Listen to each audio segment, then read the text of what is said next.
বুঝতো তারা মনের নদীর তল পাবে না, বেহায়া মুখ পোড়াতো অন্য কোথাও গিয়ে।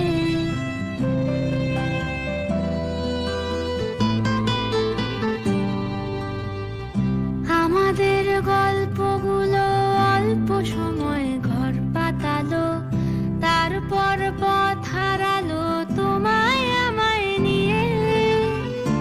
আগে যদি বুঝতো তারা মনের নদীর